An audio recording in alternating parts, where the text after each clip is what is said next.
A Nation's Wound, a cautionary tale.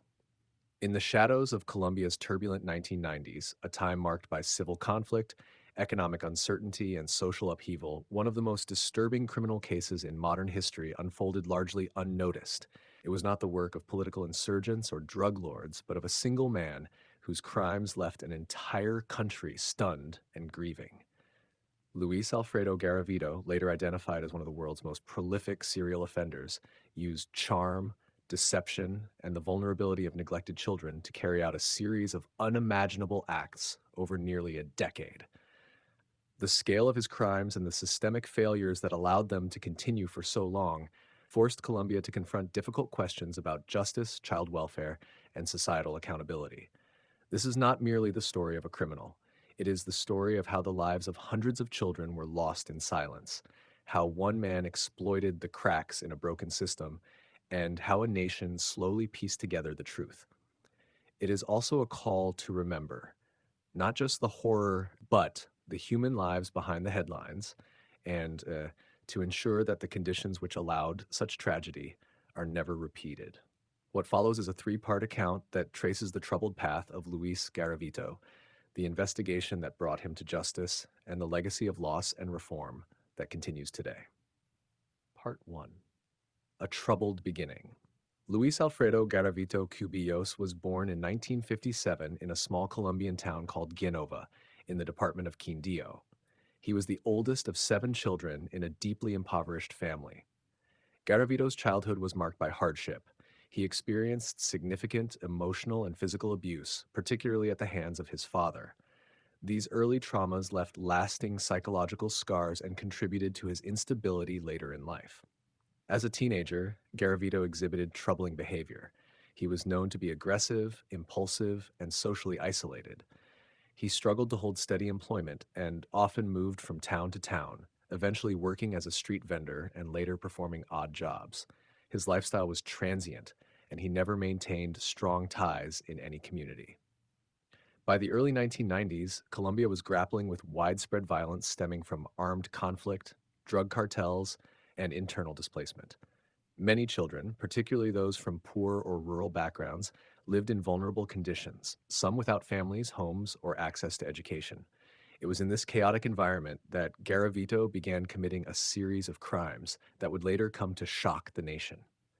Using various disguises and false identities, he approached children in vulnerable situations, often under the pretense of offering food, work, or assistance. These encounters ended in the disappearances of dozens of children. Because many of the victims were homeless or lived in precarious conditions, their absences were not immediately noticed, allowing Garavito to continue his actions for years without detection. Part 2, An Unseen Pattern.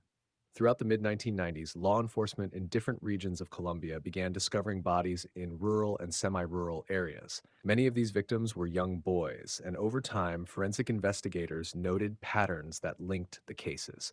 The victims were of similar age, often disappeared from public places, and were found in comparable conditions. Initially, the disappearances were not attributed to a single individual.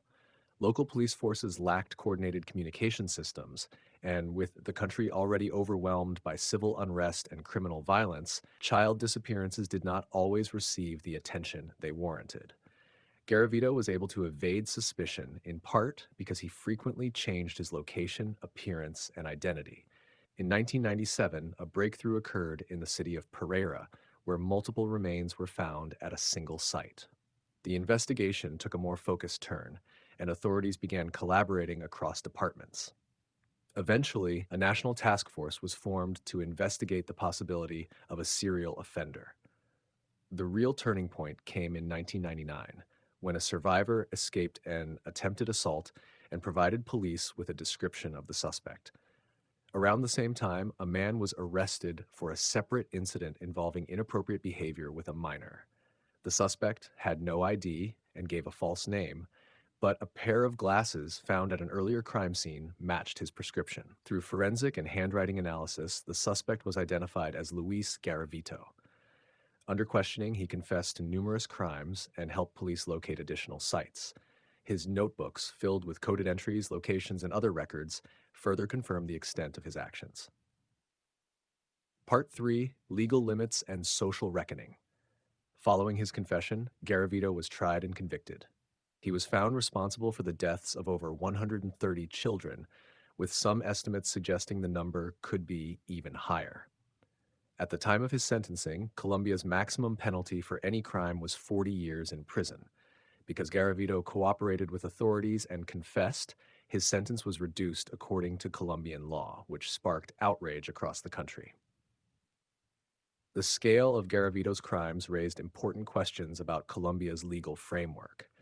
In response, there were calls for reform, particularly regarding sentencing limits for crimes involving children. While some reforms were later implemented, the debate over justice and proportional punishment continued for years. Garavito remained in prison until his reported death from illness in October 2023.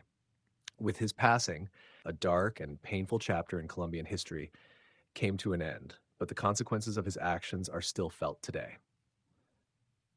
In the years since, Colombia has made efforts to strengthen protections for children, including improvements in forensic technology, the creation of child protection units, and better interagency collaboration. Nonprofit organizations and community groups have worked tirelessly to honor the victims and support families affected by such tragedies. Conclusion: Remembering and learning. The story of Luis Garavito is not just a story of one man. It is a reflection of deeper societal vulnerabilities. It underscores the importance of robust child protection systems, interdepartmental cooperation in law enforcement, and trauma-informed mental health services. Remembering the victims and understanding how such crimes occurred is not about dwelling on darkness, but about preventing future harm. Telling these stories responsibly ensures that the lessons of the past inform a safer, more compassionate future. Thank you for taking the time to listen to this story, a story that is difficult, unsettling, and profoundly important. The crimes of Luis Garavito shook a nation, not only because of their cruelty, but because they revealed how deeply society had failed its most vulnerable.